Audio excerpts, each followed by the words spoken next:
Hey, what's going on, everybody? It's Joe here with Deranged. So a few years back, Polaris released the Dynamix Live Valve Suspension system. And to be honest, it kind of changed the game. Well, since then, many of the other manufacturers have released their own version of the live valve system. So we thought it'd be a good time to take a look at all the live valve systems available and let you know what our opinion is on which system is the best. So you may be asking yourself, what exactly is live valve suspension? So before we jump into the details of each one of the manufacturers, we'll cover exactly what live valve suspension is. Live valve suspension is basically electronically controlled suspension. It should not be confused with the Fox IQS suspension system that you'll find in machines like the Yamaha R-Max or available in the aftermarket. Those systems basically allow you to use a switch in the cab to switch the mode of your suspension from usually soft to comfort or sport. It does not dynamically adjust or automatically adjust as you're driving. So when was this live valve system released? Well, it was first released with the 2018 Razor XP4 Turbo Dynamix Edition, and it was the original live valve system. Later in 2019, Honda released the live valve Honda Talon X4, followed by Kawasaki in 2021 with the KRX ES, and then Can-Am in 2021 as well with the Can-Am Smart Shox system. So let's start with the most recent system, and that is the Can-Am Smart Shox system. It has three different modes. There are Comfort, Sport, and Sport Plus. It allows for the ultimate control and the ability to control both compression and rebound. And like I mentioned earlier, it was actually the first system in the market to do that. What we noticed in our demo ride and the consistent feedback that we've received from others is that the comfort mode is plush. It soaks up much of the chop and much of the bumps. Sport mode sacrifices some of that comfort in the small stuff for the ability to power through the bigger stuff. And Sport Plus is for wide open riding, so really pushing your X3 to the limit.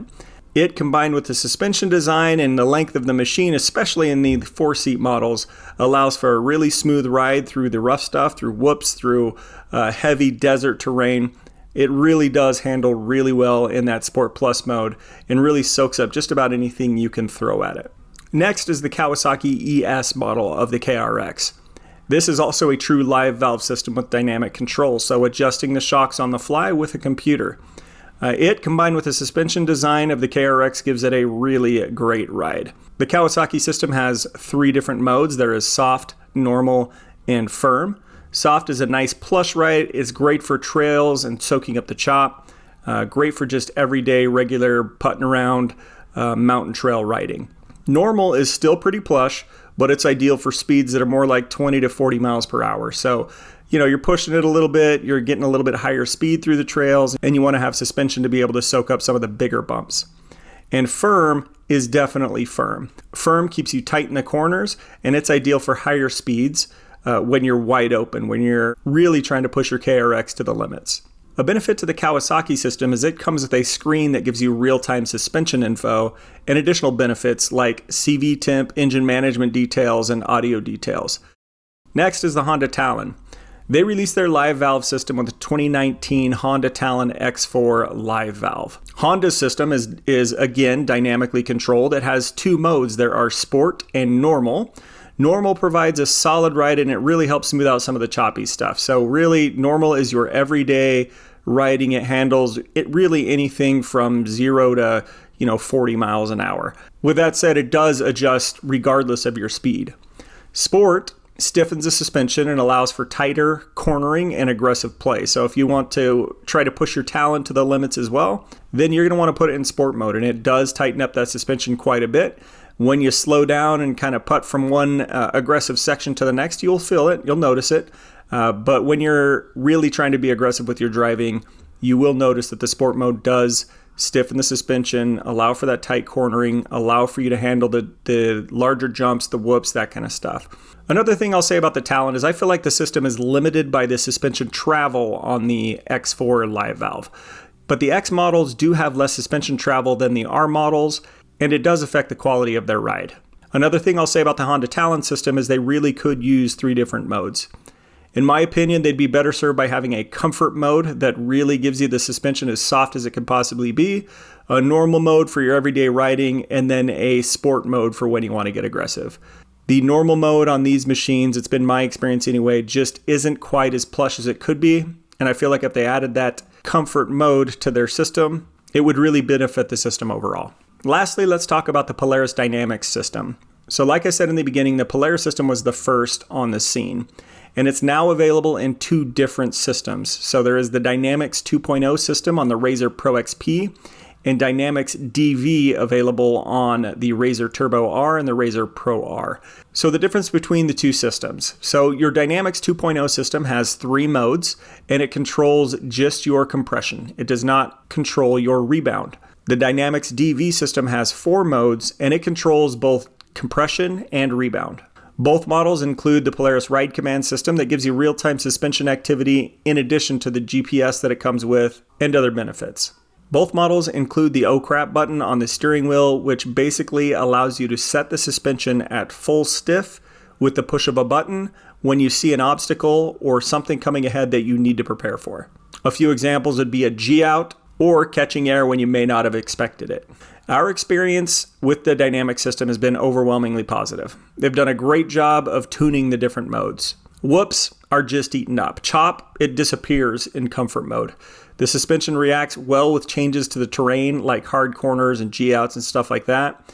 And then the addition of the Ride Command system just takes the Dynamix system over the top. Now that we know a bit more about each system, I'm going to give you our opinion on which system is best by ranking them basically from worst to first. So we'll start with the Honda Talon Live Valve system at number 4. The Honda Talon system just is not as plush as the other systems. It lacks the additional ride mode that I had talked about earlier, and then it lacks real-time info on the screen that you get from the Polaris and Kawasaki models. We also feel like the system performance is limited by the suspension design in the Talon. Number 3 is the Live Valve system on the Kawasaki ES. This one was actually close between it and number 2. The Kawasaki system is great overall. When you switch between modes, you can feel it performing how it should. If you put it in sport and you're hitting sharp corners or catching air, you can definitely feel the suspension doing what it should.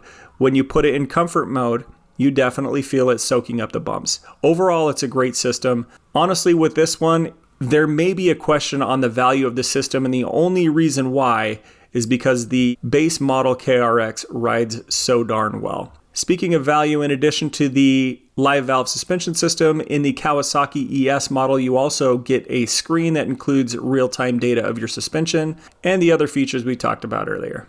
Next is the number 2 system, and in our opinion, that is the Can-Am Smart Shox system. The Can-Am Smart Shox system was the first available with dynamic control for both compression and rebound. By most accounts, the Smart Shox system provides a much more plush ride in comfort mode, and in Sport Plus mode, it allows you to push the X3 even harder than you have in the past. With that said, some say that the regular Sport mode is a bit too stiff for everyday riding in the 20 to 30 mile per hour range that we often find ourselves in as we're cruising down trails in groups or in the mountains. So last, in our opinion, the best Live Valve system available is the Polaris Dynamix system. And I will say on this, that includes both the Dynamix 2.0 system and the Dynamix DV system. While the other systems have made great strides in the last few years, so has Polaris. And with the Dynamix DV system, they've really taken it to the next level. And in our opinion, they have the best Live Valve suspension available, plain and simple. First, the ride. So in comfort mode, the Dynamix system absorbs every pebble in the road. Much of the time, even heavy washboard just disappears. When you switch it into the other modes, whether it be rock mode, sport mode, Baja mode, or anything else, the suspension profile just seems to fit the terrain perfectly. Add to that the benefits you get from the included Ride Command, and the package is just plain unbeatable. So that's our opinion. Polaris, as of today, mid-2022, has the best Live Valve system available. Whether or not you can get it right now, especially with the Ride Command and the supply chain issues around it, might be another question. With that said, what is your opinion? Share your thoughts in the comments down below and we will chat about it there. Well guys, that's it for this one. We appreciate you watching. We appreciate you subscribing. If you haven't already, don't forget to do so on your way out. Now ride safe, pack out what you pack in, and we'll see you on the next one.